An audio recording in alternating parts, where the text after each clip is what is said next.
I would also like to address the chaotic scenes in Minnesota over the weekend. Nobody in the White House, including President Trump, wants to see people getting hurt or killed in America's streets. This includes Renee Good, Alex Pretti, the brave men and women of federal law enforcement, and the many Americans who have been victimized at the hands of illegal alien criminals. Saturday's shooting remains under active investigation by Homeland Security Investigations and the FBI. The Customs and Border Protection is also conducting their own internal review. As President Trump said yesterday, the administration is reviewing everything with respect to the shooting, and we will let that investigation play out. But let's be clear about the circumstances which led to that moment on Saturday. This tragedy occurred as a result of a deliberate and hostile resistance by Democrat leaders in Minnesota. For weeks, Governor Walz and the Mayor Jacob Frey and other elected Democrats were spreading lies about federal law enforcement officers who are risking their lives daily to remove the worst criminal illegal aliens from our streets: murderers, rapists, pedophiles, human traffickers, and gang members. Governor Walz and Mayor Frey have shamefully blocked local and state police from cooperating with ICE, actively inhibiting efforts to arrest violent criminals. They have also used their platforms to encourage left-wing agitators to stalk, record, confront, and obstruct federal officers who are just trying to lawfully perform their duties, which has created dangerous situations threatening both these officers and the general public and Minnesotans alike. This is precisely what unfolded in Minneapolis on Saturday morning. Obstructing federal law enforcement and inciting violence against officers is wrong and illegal. This used to be a universally accepted position in the United States. Amid the hysteria, we must remember how we got here to this moment today and what this Democrat opposition is about. Former President Joe Biden and the Democrats opened America's borders for 4 years, inviting tens of millions of illegal aliens from all over the world to flood into our country. Among them, violent criminals who terrorized American communities and have inflicted devastating, permanent pain and harm on law-abiding Americans and their families. Yet we never saw outrage from Democrats or their allies in the liberal media over these horrifying crimes against U.S. citizens. The pain of American angel families was ignored and dismissed because it undermined the Democrat narrative. Innocent Americans like Jocelyn Nungray, Laken Riley, and Rachel Morin are just a few of the many victims savagely murdered by illegal alien criminals. Earlier this month, an illegal alien from Mexico with a long criminal history who came into our country under Joe Biden's administration threw a baseball-sized stone at a school bus carrying children in New Jersey and fractured the skull of an 8-year-old innocent child. President Trump promised accountability to these American families by securing the border, deporting every illegal alien who has committed crimes, especially and most importantly, violent crimes.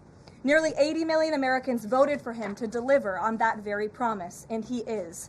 As the duly elected president, the president is fulfilling the will of the people by arresting and removing these threats from our country in cities from Los Angeles to New York and, yes, Minneapolis. Yet Democrat leaders in Minnesota with sanctuary city policies have actively defied federal immigration law and the will of the people. And as a result of that defiance, 2 Minnesotans have now tragically lost their lives on the streets of Tim Walz's state.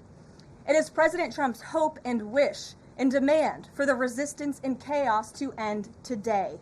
That's why President Trump spoke with Governor Walz directly this morning, and he has outlined a clear and simple path to restoring law and order in Minnesota. Number 1, Governor Walz, Mayor Frey, and all Democrat leaders should turn over all criminal illegal aliens currently incarcerated in their prisons and jails to federal authorities, along with any illegal aliens with active warrants or known criminal histories for immediate deportation. Number 2, state and local law enforcement must agree to turn over all illegal aliens who are arrested by local police. And then thirdly, local police must assist federal law enforcement in apprehending and detaining illegal aliens who are wanted for crimes, especially violent crimes. If Governor Walz and Mayor Frey implement these common sense cooperative measures that, I will add, have already been implemented in nearly every single other state across the country, Customs and Border Patrol will not be needed to support ICE on the ground in Minnesota. ICE and local law enforcement can peacefully work together, as they are effectively doing in so many other states and jurisdictions. Additionally, President Trump is calling on the United States Congress to immediately pass legislation ending sanctuary cities once and for all. American cities should be safe sanctuaries for law-abiding citizens only, not for dangerous illegal alien criminals who broke our nation's laws and do not belong here. We hope Governor Walz will do the right thing and continue to work with President Trump to keep the American people safe following their call this morning. Americans overwhelmingly want exactly what President Trump is delivering: strong borders and strict immigration enforcement against the worst illegal aliens, of which there are still hundreds of thousands to deport from the interior of our country. The most peaceful way to carry out this vital public safety mission is for Republicans and Democrats to do it together, and for state and local law enforcement to work together with federal law enforcement. We want to let cops be cops. You wouldn't know this continues to be a very popular policy position from the biased media coverage over the course of the last few days, but polling shows huge support for this exact thing President Trump is calling for. More than 80% of Americans favor deporting illegal aliens convicted of violent crimes. A country unable to deport criminals who enter it illegally is no country at all. The open borders agenda of Kamala Harris, Tim Walz, and the Democrats was already on the ballot on November 5th, 2024, and it was resoundingly rejected. President Trump will never back down from his promise to deport violent criminal illegal aliens and make America safe again, and he welcomes all cooperation in that effort.